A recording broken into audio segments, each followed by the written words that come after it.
చంటి ఆ రచ్చబండ దగ్గరికి రావడానికి సింధూర అయితే తన ప్రయత్నాలు తాను చేస్తూ ఉంటుంది. ఇక చంటి అయితే నేనేం అక్కడికి రాను అని చెప్పి అంటాడు. దాంతో సింధూర అయితే మీరు రాకపోతే ఎలానండి?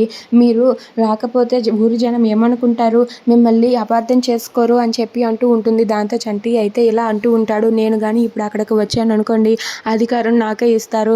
అందుకే నేను వచ్చానని అందరూ అనుకుంటారు కదా! నాకేం ఆ అధికారం అవసరం లేదు అని చెప్పి చంటి అంటాడు.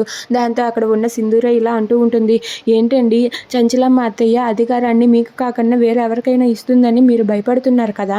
మీ మనసులో అదే ఉంది కదా అని చెప్పి సింధూర అంటుంది. దాంతో చంటి అయితే ఏంటమ్మాయి గారు మీరు ఎన్నాళ్ళు ఉన్నది నన్ను ఇలా అర్థం చేసుకున్నారో మీరు నేనంటే ఏంటో తెలియదా? మీరు నన్ను అర్థం చేసుకోలేరా? నేను అలాంటి అధికారం కోసం ఎప్పుడూ కూడా ఆరాటపడలేదు. నాకు ఆ అధికారం అస్సలు వద్దు అని చెప్పి చంటి అంటాడు. దాంతో సింధూర అయితే అది కాదండి ఆ అధికారం మీదే. ఎందుకంటే ఆవిడ తర్వాతి వారసురాలు మీరే కాబట్టి ఖచ్చితంగా మీదే అవ్వాలి. అయినా సరే మీరు అక్కడ రచ్చబండకి ఇప్పుడు రాకపోతే ఊరు జనం ఏమనుకుంటారు? కావాలనే ఇతను ఉండిపోయాడు అన్నట్టుగా అందరూ అనుకుంటారు. కాబట్టి మీరు ఆ రచ్చబండకి రండి అని చెప్పి అంటుంది. దాంతో అక్కడ ఉన్న చంటి అయితే ఇప్పుడు నేను వస్తే అందరూ కూడా అధికారం కోసమే వచ్చాడు ఈ చంటి అని చెప్పి అనుకుంటారు కదా అని చెప్పి అంటాడు. దాంతో సింధూర అయితే లేదండి మీరు చంచలమ్మ అత్తతో కలిసి వెళితే అలా అనుకుంటారు. కానీ మనిద్దరం వేరుగా వెళ్తాం కదా! వాళ్ళు దారిన వాళ్ళు వెళ్తారు. మన దారిన మనం వెళ్తాము.